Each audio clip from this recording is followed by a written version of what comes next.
अष्टावक्र कहते हैं कि वह पुरुष भी रागी ही है जो दुखों से बचने के लिए संसार को त्यागना चाहता है, जो कहता है यह संसार दुख ही दुख है, जन्म दुख है, मृत्यु दुख है, जीना दुख है, मरना दुख है, संसार दुखों की खान है, इसलिए भागो इससे, छोड़ो घर बार, पत्नी, बच्चे, धन संपत्ति, क्योंकि ये सब दुखों के कारण है।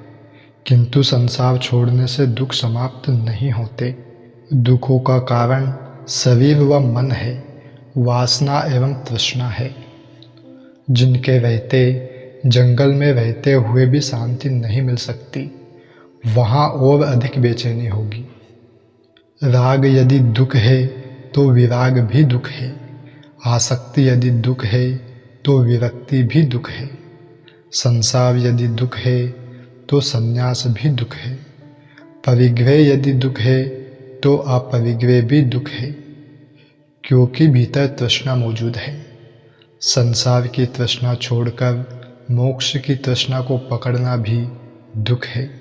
इसलिए वितरागता ही एकमात्र दुख निवृत्ति का उपाय है, न विराग न राग। दोनों से पार अनासक्त हो जाना ही मोक्ष है। ऐसा व्यक्ति संसार में रहकर भी खेद को प्राप्त नहीं होता, एवं विरागी जंगल में, हिमालय में रहकर भी दुखी ही रहेंगे। अतः सुख दुख पदार्थों में नहीं, अपनी मनः स्थिति में है।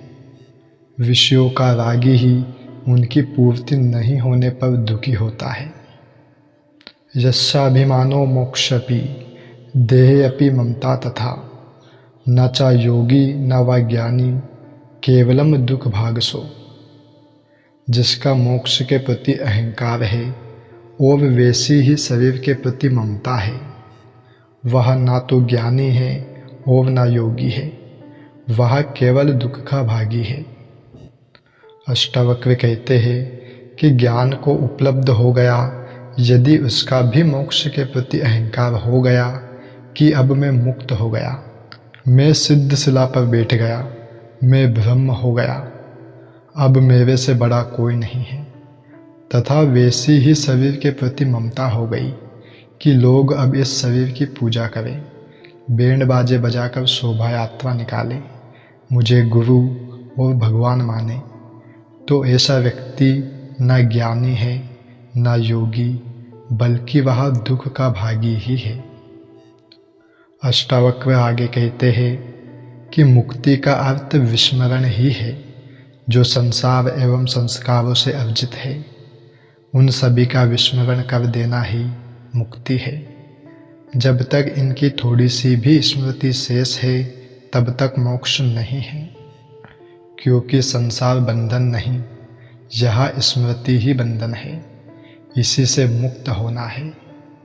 यह संसार ही नहीं बल्कि ईश्वर, आत्मा, परमात्मा का भी स्मरण बाधा है, क्योंकि मुक्ति में मैं रहता ही नहीं, फिर स्मरण कौन करेगा।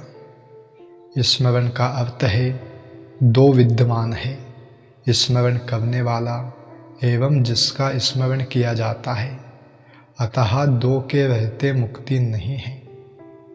यहाँ तक कि जिस गुरु की कृपा से ज्ञान उपलब्ध हुआ है उसका भी विस्मरण करना है, वरना वह गुरु भी बंधन हो जाता है। ऐसा गुरु शिव, विष्णु अथवा ब्रह्मा ही क्यों ना हो, उनका भी विस्मरण आवश्यक है।